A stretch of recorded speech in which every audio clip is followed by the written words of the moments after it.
Assalamualaikum warahmatullahi wabarakatuh. Apa kabar kalian? Semoga kalian baik-baik saja dan tetap diberikan kesehatan oleh Allah Subhanahu wa Ta'ala. Bantu channel kami dengan cara subscribe dan tekan tombol lonceng kalian. Terima kasih. Semoga kisah ini bermanfaat. Sungguh sedih apa yang menimpa pria ini. Dia sudah berkorban jiwa dan raga demi pacarnya. Malah balasan ini yang dia terima. Meskipun ketika kekasihnya berkhianat, balasan telak ini tak terduga terjadi. Begini kisahnya. Namanya Chen Hong, ketua kelas saya. Dia cantik, prestasi di sekolah sangat bagus. Nada bicaranya halus dan lembut. Di dalam kelas kami duduk semeja. Karena kegigihanku mengejarnya, akhirnya dia bersedia menjadi pacarku.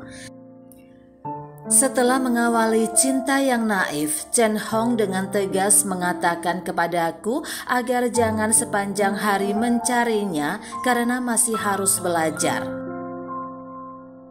Kita perlu saling mendukung dan membangkitkan semangat masing-masing, berusaha lulus dengan sebaik mungkin dan bisa diterima di universitas bergengsi. Berbekal dengan tekad yang sama, kami pun berhasil melewatinya dengan hasil ujian yang manis. Sayangnya, saya hanya diterima di akademi, sedangkan Chen Hong bisa masuk di universitas bergengsi. Tapi kondisi ekonomi keluarganya tidak terlalu bagus. Ditambah lagi dengan orang tuanya yang lebih mengutamakan anak laki-laki daripada perempuan.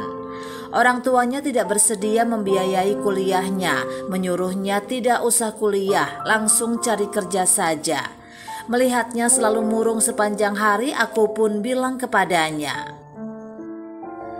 "Kamu kuliah saja, kan masih ada aku. Aku juga tidak mau melanjutkan di akademi, jadi aku akan cari kerja dan membiayai kuliahmu." Awalnya dia menolak karena aku tetap bersikeras menyuruhnya kuliah. Akhirnya dia pun kuliah di universitas bergengsi itu. Sementara aku pun mengawali karir hidupku dengan bekerja di sebuah pabrik. Demi membiayai kuliahnya, setiap bulan aku menyisakan uang untuk biaya hidupku sehari-hari. Selebihnya aku serahkan kepadanya. Singkat cerita, setelah 4 tahun kemudian pacarku pun menyelesaikan kuliahnya. Selama 4 tahun itu karena ingin berhemat, aku pun jarang menemuinya. Kami bertemu pada saat Hari Raya Nasional. Sehari-hari kami hanya mengadakan kontak via telepon. Tak lama setelah lulus dia akhirnya mendapatkan pekerjaan. Suatu hari aku ingin memberinya sebuah kejutan. Lalu aku pun menunggunya di depan gerbang kantornya. Dan saat akan menelponnya, aku melihatnya berjalan keluar bersama dengan rekan kerjanya. Dan dia tampak terkejut ketika melihatku. Melihat itu, rekan sekantornya bertanya siapa pria itu. "Oh, dia kakak sepupu saya di kampung," katanya merespon pertanyaan rekannya. Dadaku terasa sesak mendengar perkataan itu. Namun dia mencoba menjelaskan kepada saya bahwa aturan perusahaan melarang karyawannya pacaran. Semuanya akan normal kembali setelah nanti dia naik jabatan, dan aku percaya saja dengan penjelasannya. Tak lama kemudian aku bilang mau menikah, tapi dia meyakinkanku dengan alasan karirnya baru menanjak. Kami memang pacaran jarak jauh, terpisah antar dua daerah. Sampai suatu hari ketika kita bertemu, dia bilang bosan dengan pacaran jarak jauh dan bilang akan menikah dengan seseorang. Bukan main gembiranya aku mendengarnya. Aku pikir akhirnya dia bersedia juga menikah denganku. Tapi tak disangka dia bilang sudah tidak mencintaiku lagi. Dia ingin menikah dengan pria lain. Sesaat aku terhenyak dan nyaris tak percaya mendengar apa yang dikatakan. Namun tanpa menoleh lagi dia pun pergi meninggalkan aku. Temanku bilang ada seorang pria tampan mengendarai mobil mewah sambil membawa kado bertandang ke rumahnya untuk tunangan. Aku tidak rela dan ke rumahnya.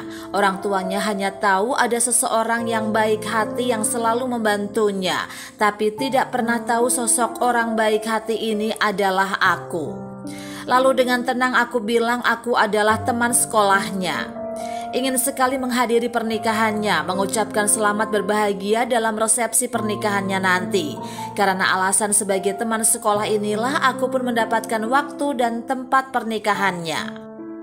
Pada hari pernikahannya aku melihatnya turun dari mobil pernikahan. Di tanganku aku membawa sebuah buku catatan tentang biaya yang ku keluarkan selama bertahun-tahun untuk membiayai kuliah dan hidupnya sehari-hari ketika itu. Dan sekarang aku ingin menagihnya. Dia tampak panik dan bingung sekaligus malu setelah melihatku. Melihat suasana itu, mempelai pria pun bertanya kepadanya, tapi dia hanya diam membisu. Kemudian ayahnya si mempelai pria menarikku menjauh dari sana, lalu memberikan uang kepadaku dan menyuruhku segera pergi, atau dia akan mengambil tindakan kalau aku tidak mau pergi. Aku pun pergi setelah menerima uang itu. Meskipun sakit hati ini, tapi aku sadar semua itu sudah berlalu. Dan aku merasa tidak pantas bersedih hati hanya untuk wanita seperti itu. Hingga akhirnya dengan uang itu aku buat modal usaha. 5 tahun kemudian usahaku berhasil begitu pesat dan kini aku membuat beberapa usaha di kota. Hidupku berubah 180 derajat.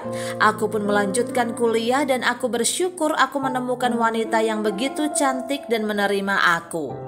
Suatu hari saat menuju kantor aku melihat seorang wanita yang ku kenali.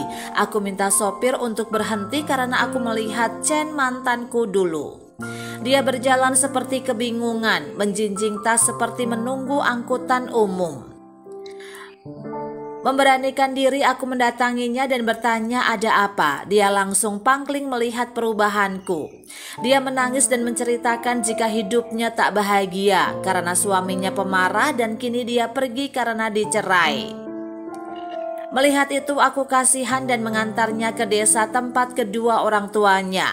Dia sempat meminta maaf dan mengaku menyesal. Tapi sayang sekarang aku sudah ada wanita lain yang begitu baik padaku. Orang yang dapat bekerja keras akan menjadi seseorang yang luar biasa di kemudian hari. Menipu orang adalah sebuah bencana, mengampuni orang adalah sebuah kebahagiaan. Kebaikan maupun kejahatan jika waktunya tiba pasti ada balasan karmanya. Perjalanan yang jauh dapat membuktikan kekuatan seekor kuda, waktu akan dapat membuktikan hati seseorang. Kebaikan tidak boleh dihilangkan, kejahatan tidak boleh dikembangkan.